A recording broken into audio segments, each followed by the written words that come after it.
everyone, and welcome to this fourth episode in our Education 4.0 series with our friends at Jisc, looking at the changing world of education in the fourth industrial era. Wherever and whenever you are listening in, I hope you are very well, and thanks for joining us. If you listened in to episode 146, you'll recall our guests talking about hybrid campus ideas, mixing up coffee shops, co-working spaces and gap year hangouts. Well, this week's episode is all about how university and colleges are thinking big with technology to improve their student and staff experiences. Much of this week's episode got me thinking back to the early days of my fledgling career as a TV runner in Soho, London. Our boss was obsessed with deflecting requests for new hole punches or ring binder folders. When I saw the stationery cupboard, I soon found out why. It was a towering mecca to Lyrico's stationery reordering, a health and safety risk, and a reminder that we often don't need more, we just need to know where things are when we need them. So what's all this got to do with the evolution of the campus? In this week's episode, we hear from a variety of university and college specialists on their projects for a better real-time campus experience using the Internet of Things. Sue Atwell at Jisc joined me to explain the competition which kicked off this thinking, helping us to ask what is the right temperature for learning? Can kinetic sculptures help us to collectively understand what learning spaces are available on campus? And where the hell is that lab equipment I want on Tuesday next week? So I guess my first question was, what are the main conundrums that you're hearing about on campuses up and down the country? One of the main reasons for us looking into this is that there's an awful lot of data collected in institutions, but what currently happens is that data is collected quite vertically. So, for instance, there's data around using energy smartly in classrooms where, if you don't move enough, the lights will switch off and then you have to move to switch them back on again. But that data isn't collected more broadly and used to assess the impact of switching lights on and off and whether they're used and having the temperature at the right level for the purpose that's going on in the room. So, if you were having quite an active, say, drama class, you probably want the temperature quite low. And there are various theories about the correct temperature for learning. I remember doing a lot of my studying absolutely freezing because the tutor was a firm believer that a cold room stimulated the brain. See, I heard that when you get out of the bath and you suddenly feel cold, that's the bit that makes you feel sleepy. So, yeah, I was never a fan of the cold room stimulates the brain, I have to say. No. It made me want to leave the room as quickly as possible. Well, it's a big one, isn't it? Even for students sitting exams and that kind of thing. It's massive implications of, the room setup. But, I mean, is it fair to say that probably lots of the campuses that we're thinking about, they are sometimes sort of underutilised in certain areas, aren't they? Is that one of the problems, is sort of the space utilisation part of it? Very much so. A lot of rooms on campus are very underutilised, and some of the percentages can be quite extreme. And I think particularly there's a big case of the wrong room being used for the wrong purpose, where people are allocated a room for the whole semester or term, and they might start off talking at a large group of people, but as things progress, they want to change what's happening within those sessions. Mm-hmm. And do more face-to-face and more interactive work as they move through and the knowledge increases. So it's both underutilisation and, I suppose, wrong utilisation.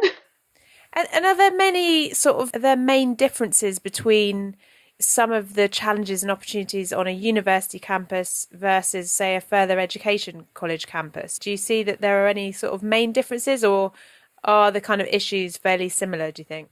I think there's probably a few differences, particularly where you've got FE colleges doing apprenticeships in quite vocational areas. So you might have a college campus where things are set up around construction skills, and they might have, a huge area that's split up into the various parts of construction skills where that's being delivered. And I think that would send out a whole different set of data and require a different set of monitoring because the requirements are quite different. But I think, where you're talking about classroom-based study and that kind of thing, lecture theatre, classroom, people basically not needing specialist equipment, it's very, very similar. And I think the underlying, the real student support is very similar. So, students at both colleges and universities would like to know that their library books come in on a speedy basis, and actually, preferably when they're in the vicinity of the library, so that they can easily divert and pick it up, or that vegetarian meals are running out in the canteen. So if they're a vegetarian, they need to get there pretty quickly in order to have something hot to eat that day. So I think, particularly around those student support things, it's very, very similar. And is that the main kind of Jisc vision of the campus, is more sort of having that information to hand in real time so that you can kind of navigate the campus in a way that uses your time better? Yes, it's very much about improving the student journey so that students can, have a look at something first thing in the morning. They can understand that the room's been moved. So they're originally planning on going to room 1.3. Now they know that the class has been moved to room 3.5. They know that there's an issue with transport in the afternoon because there's a big march going on in the local vicinity that's disrupting things. So they can arrange their day in a way that suits, and it just improves their learning journey. Sue Atwell from Jisc talks about their IoT campus competition. Could you tell me a little bit about the competition that you've also launched and some of the entries there that we'll hear about in this episode? Just having a quick peek, I thought it was really interesting. So you've got some that are using sensors to identify when bins are full, or help to sort of support a reusable coffee cup scheme. So it's like really wide interpretation of, how we can kind of make the campus more smart, I suppose. Indeed. So we launched our Internet of Things competition, which were around us loaning out LoRaWAN gateways to institutions and also potentially offering some funding. And we had a whole raft of interesting submissions, but we chose 9 submissions to go forwards. And we've had things around monitoring space utilisation, but showing that in a kinetic sculpture way, so that people using the campus can see how rooms are being used and which rooms aren't used, which rooms are in huge demand, and understand better how that might be done, but make it incredibly visual in a very artistic way. We've got a project to look at use of pianos in an arts and creative media college. And pianos are obviously the most expensive musical instrument. And if the college can monitor usage, they can see if they have the appropriate number of pianos and they're all being used, or whether there's some kind of bias and some are used more than others. But you can immediately see how that kind of thing can be applied to things like expensive lab equipment or robotics equipment in different universities and things like that, and how, people can ensure that where they're investing a large amount of money in various types of equipment and resources, they can see if they're actually being used, or maybe, it might be more appropriate to share that investment with another college or university. Super interesting. It's got me thinking about, I don't know, when we started this conversation, you're talking about data vertically, but I'm already thinking about the director of estates for, say, an NHS hospital, and they must have similar conundrums in terms of space and, some of their more expensive investment and equipment utilisation, and just the learnings that could be had between both as well. And I'm sure they're doing similar exercises in terms of how can they better monitor that as well. Yeah, we do see a huge alignment with things like the Smart Cities programme and things like that, because this is very much about using that data horizontally and combining data sources to get better intelligence and enable those decisions to be made and investments to be made more appropriately. And also, to look at that whole campus as impact on the community and how that whole edge can be blurred. Yeah, we're going to hear about that later on in the series. So we're having an episode on town and gown and delving into all of the influences of having a campus, whether that's physical, virtual, or however it might manifest itself in the local community. So, well, thank you very much, Sue. And yeah, we look forward to chatting again. Thank you. One useful point, Sophie, you mentioned students and exams. Mm-hmm. I think one of the useful things, because we've been doing the sensor project in our own offices. So we've been testing ourselves over the last few months. And one of the things we've particularly noticed is that as levels of humidity go up, concentration levels go down. That's a really easy thing to monitor, but it really makes a difference. And, if you're doing a key exam, that's something you really would want to feel that somebody was on top of. For many colleges and universities, humidity and atmosphere not only affects student and staff concentration, but the longevity of specialist equipment.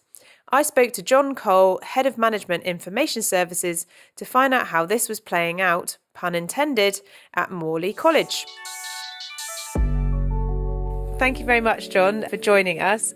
I guess to start off, could you describe a little bit about who you are and what you do and where you work as well? So my name's John Cole. I'm Head of MIS, which is Management Information Services at Morley College, London.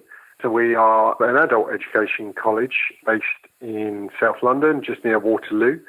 And the college has been going for 130 years, and we are primarily funded via the ESFA, so it's adult FE type work, but we do a little bit of HE provision as well. And my role is primarily relating to data, really. It's about how we collect data from students, the data that we need to manage our courses and how that presents on the website, etc. But because of the size of the college, we're not that big. I do get involved in a few other projects as well, and so sort of wider systems issues, really. And that's really how I've come to be interested in this sort of new initiative that's coming through Jisc about Intelligent Campus, and really how we can make use of new technology to improve the student experience and tie that in with the data that we already hold within the college. Could you explain, your entry to the competition and what that concept was all about? Yeah, sure. So the college has a substantial amount of provision in music. Gustav Holst was our director of music in years gone by. So it does mean that we're very much set up for that sort of provision, and to that end we have a lot of pianos. We have a lot of pianos in our classrooms and also harpsichords.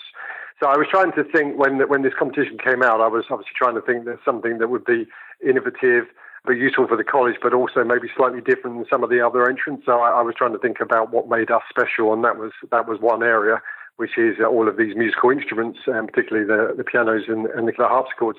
And it was really trying to think, what could we use the IoT technology, the sensors, in relation to that equipment. And what I thought we could do is, if we could find a way of fitting the sensors to the pianos, we could start to assess how well they're being maintained, if there are issues to do with humidity, temperature, how hard the instruments are played, because there's this theory from our head of music that actually the more proficient players hit the pianos harder and actually mean that we actually have to maintain them more regularly.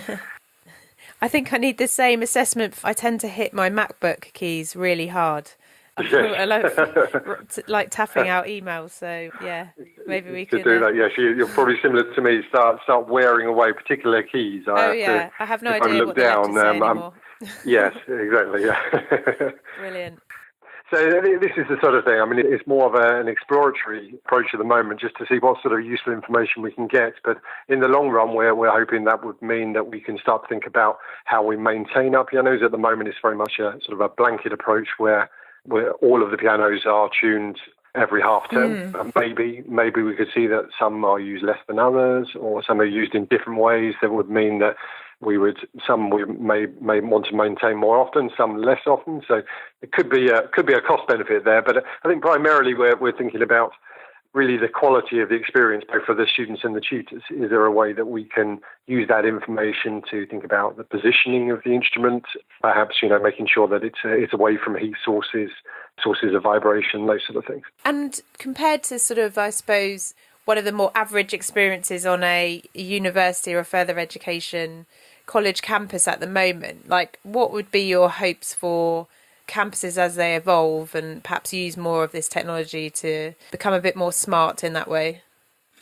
Well, I think everything for us focuses around the student experience. So I think what we'd be looking to do is what can we do? We have a large number of students for a relatively small college. So we have 13,000 students, but a lot of those students are coming in and doing very small courses, very bite-sized courses. So they don't necessarily get that full experience of the campus or the familiarity that perhaps a student who was on a year, 2, 3-year course would do, that you may be more in sort of an HE environment. So what can we do to make them feel as comfortable and as part of the college as quickly as possible?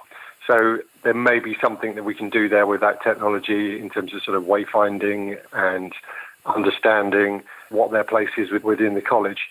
So that is from the student experience. And then, as with all publicly funded organisations, it is an issue for us in terms of costs. What can we do to see if this technology could improve our cost base within the college so we can actually do more for our students. So they're quite general areas. I think we've got much more to explore. As I was saying earlier, is very early stages of us being involved in this, but we can see there's a lot of potential.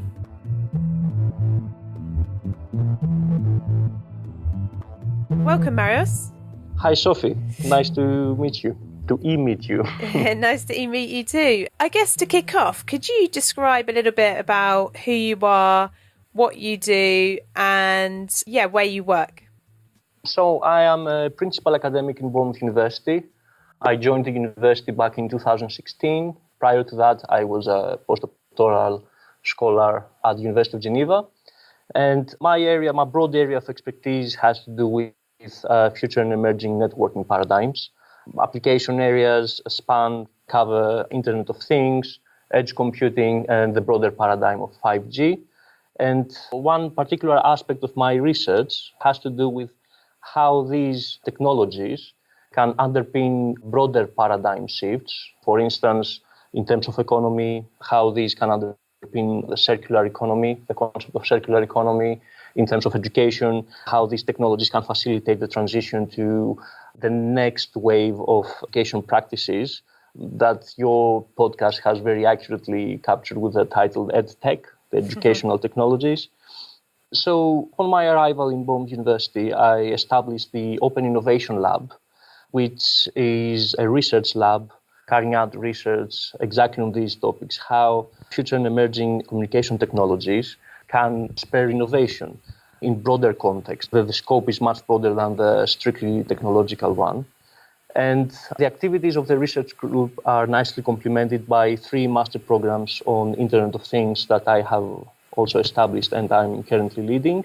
And essentially these 2 entities, the research lab, the master programs, they nicely complement each other. So it is my approach that research feeds forward to teaching and teaching back to research. If you're a keen listener, you'll remember our chat with Ali Armelini and Jane Bunce from the University of Northampton, talking about active blended learning and how that is affecting the development of the campus, with more spaces for group work. I spoke to Marios Angelopoulos, Principal Academic and Computing at Bournemouth College, about how we might aid this type of group work by better understanding where our informal learning spaces are and when they are free.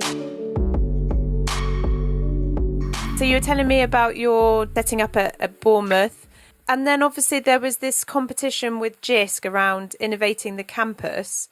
I wondered if you could describe a little bit your concept entry to that competition and how it relates to both your work and improving for university or further ed campuses as well.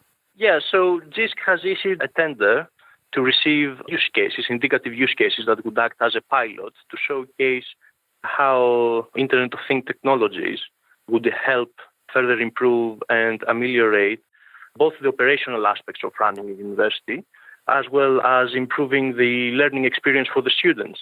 And the idea I put forward was to use Internet of Things technologies in order to monitor and more efficiently manage open workspaces. So the idea is the following, that in our campus, apart from the structured environment of a seminar room or a lecture theatre, there are also plenty of open workspaces that are being used by both staff members and students as semi-formal quasi-structured areas where interactions can actually take place. Now, the problem we've been facing is that these spaces, you cannot book them a priori. So, for instance, if I want to have a chat with my students in a not formal setting, then I have to go to one of these spaces, look around if there is any available corner, to sit, a sofa or a high table or something. And in peak times, it is quite a hard one because we need to move around the campus across different buildings and try to find a spot. The idea is to actually turn the conventional sofas and chairs and armchairs and so on to smart by fitting tiny sensors that would be able to report on whether this piece of furniture is being currently used or not.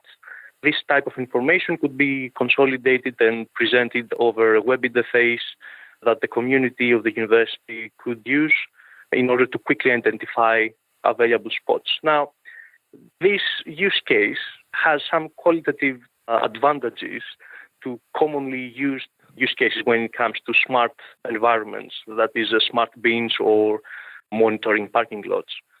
This use case actually allows, on one hand, the internal stakeholders of the university, such as the estate services, to get a better insight on how the various spaces of the university are being utilized, whether they are underutilized or overutilized. And this will inform their decisions on actually better shaping the learning spaces across the university. On the other hand, if this pilot was to be extended to seminar rooms or lecture theaters, it would also provide insight to our teaching community on how the attendance or the various activities across the campus are resonating with the students. And this would help us take informed decisions on actually improving further the learning experience of the students. And this is in line with the ongoing trend to transitioning to the next wave of educational practices, where the learning process will no more be confined within the four walls of a seminar room or of a lecture theater, but it will move towards a more immersive and interactive learning that is going to be continuous across activities taking place all over the campus rather than being very confined in both space and time.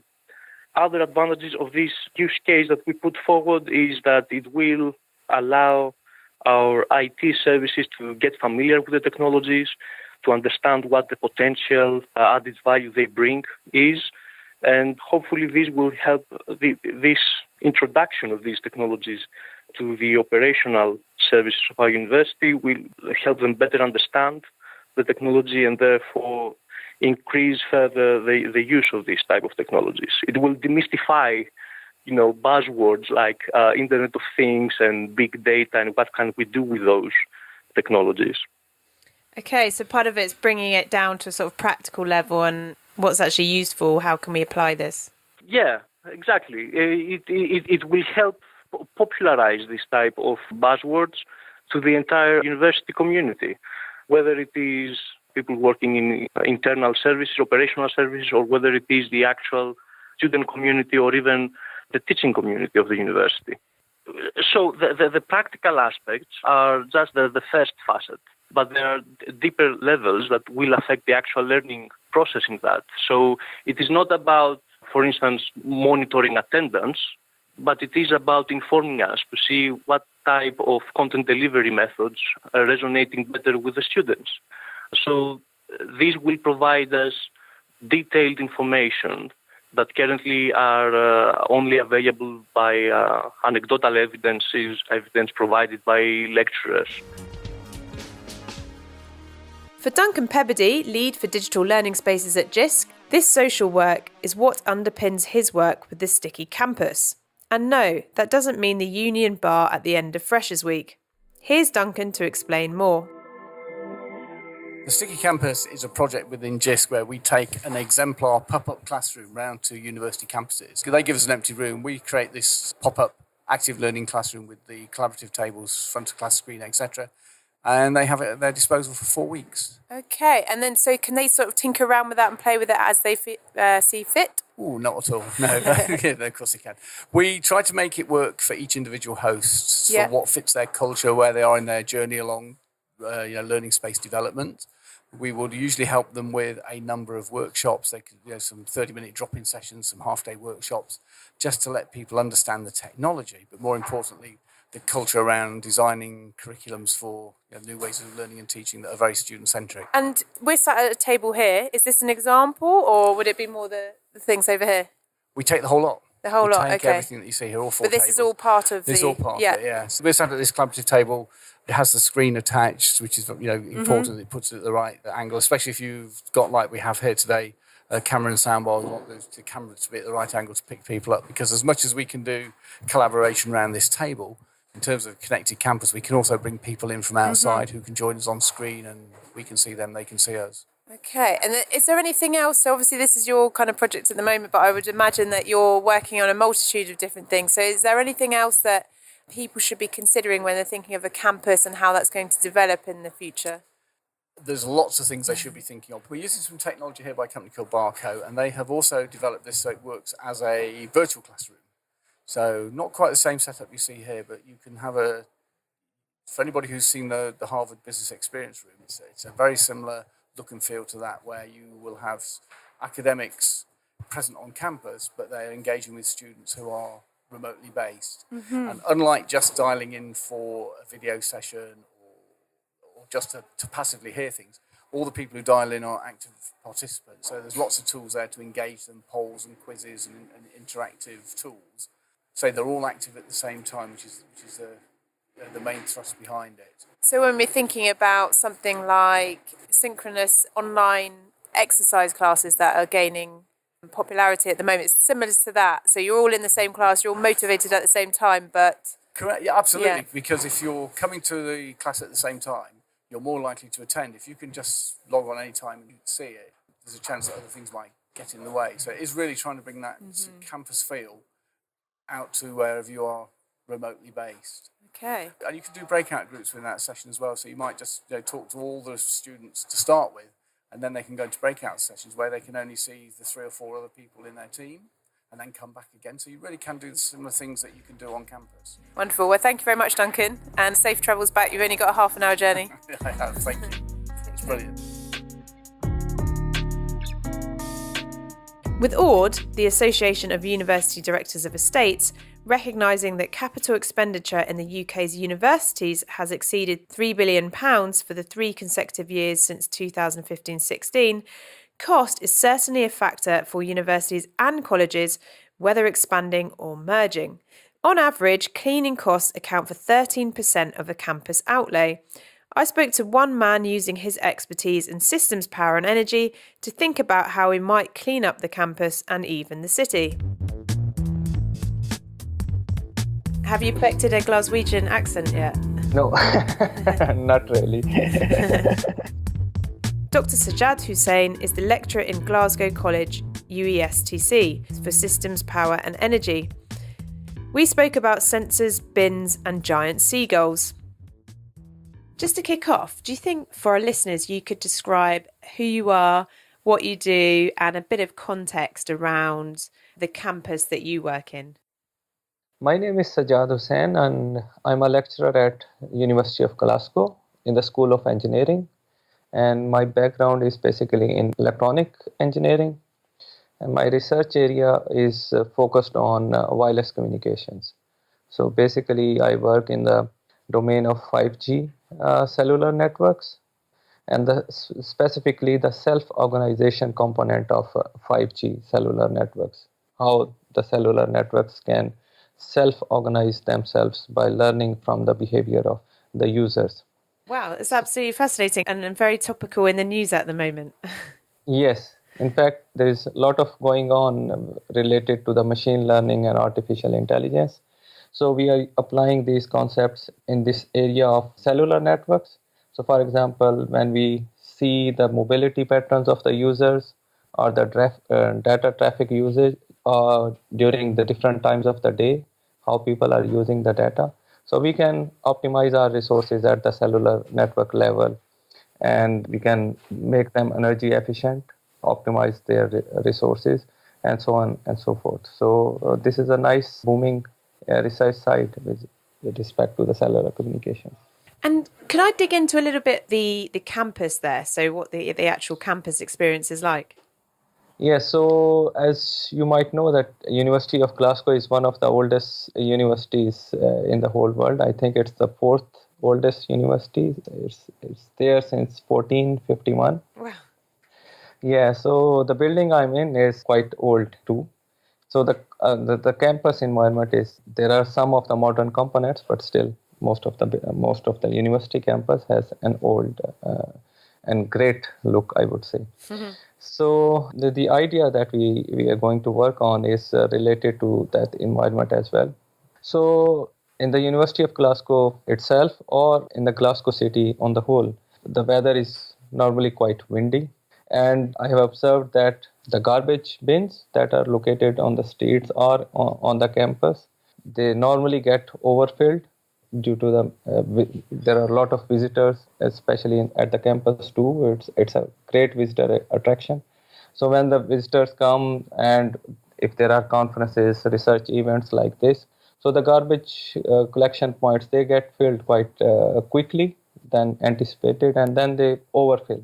And due to the winding conditions, this problem becomes more severe, that we see flying papers or garbage all around. So the idea is that how we can automate all this garbage collection system by using a set of sensors. So we are going to deploy sensors in those garbage collection bins, which will be remotely connected. So wirelessly, they will be connected to our control unit and giving the live status of the bin filling levels. So we will set a threshold that if garbage bin is filled beyond a certain level, an alarm signal will be generated and the relevant services will be notified about that. So by this, we plan to implement around 50 sensors all around the campus. Mm-hmm. And we will try to make the campus more clean. So the idea is a cleaner campus through the use of IoTs. So we will be using these sensors, making them in the form of a network, and these will be connected to this new technology called LoRaWAN. Outside of the Jisc competition, one of our listeners from the US even got in touch to talk about how they were using AI to help universities better log the crimes taking place on their campus, to understand what was happening, the level of risk involved, and to create standard follow-up procedures. Here's Hayley E. Hansen from law firm Hush Blackwell to tell us more. We have created the Clery Compliance Toolset, which essentially uses AI to help institutions classify their crimes as they're putting in their reported crimes that are coming into their campus security. It was set up in compliance with the U.S. law, the Janine Clery Act, which requires institutions to publish annually their crime statistics. And what we were finding was that institutions were doing this by hand, and that individuals were doing this and mistakes were being made. And so we wanted to use AI to help them make sure that they were appropriately classifying those crimes and then to put together the year-end report. It is all different types of crimes. And some of them that are required are murder, sexual assault, robbery, burglary, motor vehicle theft. Those are just a few of the crimes that it would help you then classify and determine how they need to be reported. It also allows you a tool if you have a lesser offense, but it's based on discrimination or what we call a hate crime. It would allow you to then have that reflected on the annual security report as well that the institution puts out. And so essentially what's happening is the administrator still needs to type in a description of some kind, and the AI uses that information to build up a picture of the most relevant categorization of whatever crime's being committed. Correct. Okay. And then it would also give you a tool as to whether or not there's an ongoing threat, of whether you would need to alert your campus community to that threat. Those are broken down into emergency notifications, if it's an ongoing threat that's happening right now, how you would notify your campus. And then there would be a timely warning if it's something that is, again, going to threaten the campus security. Intriguing. How would you feel about an AI determining a crime dependent on description? Or, to put it another way, would you rather have a Senate Judiciary Committee or an artificially intelligent technology make that call? Which one might be more biased, I wonder?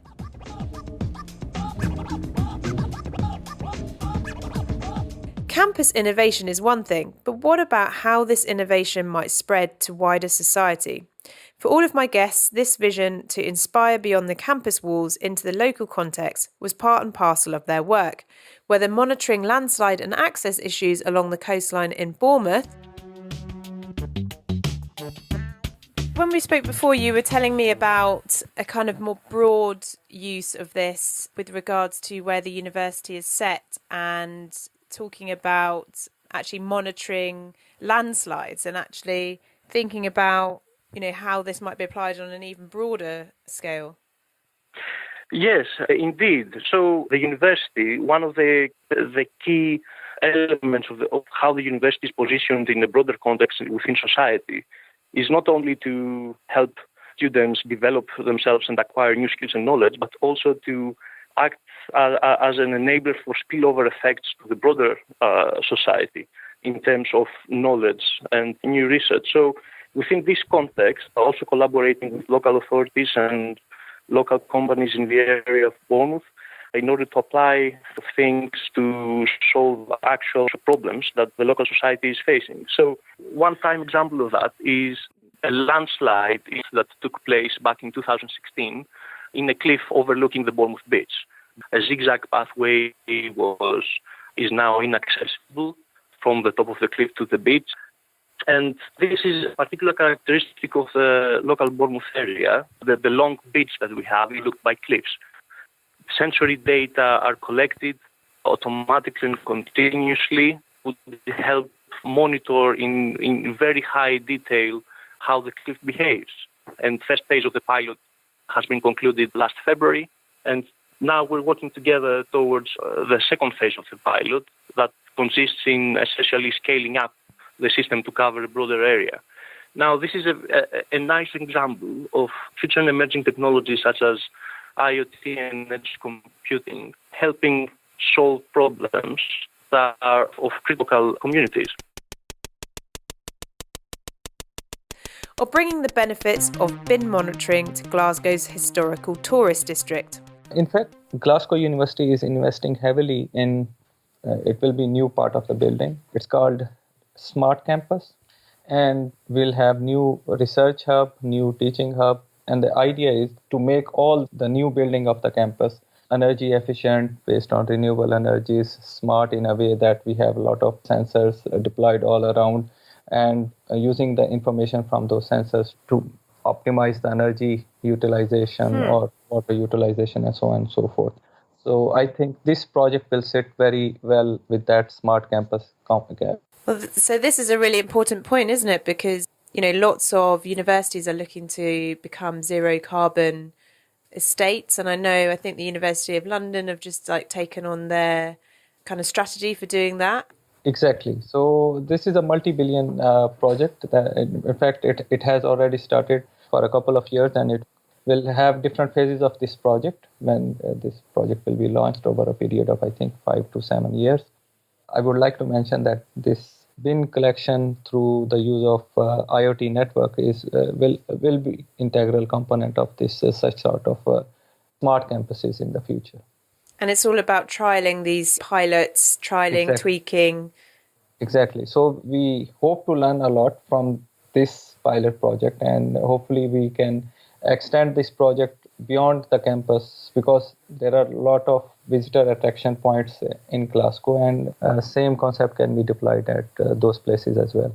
And hopefully this will not only make the campus clean, but on a larger scale, it will make the city cleaner as well. The final piece will just be tackling the United Kingdom's ginormous seagull population. They're terrible with our... Well, thank you so much. It's been absolutely brilliant. Thank you very much. Thank you, Sophie. Thank you. Or assisting blind citizens to navigate real-time information about their city.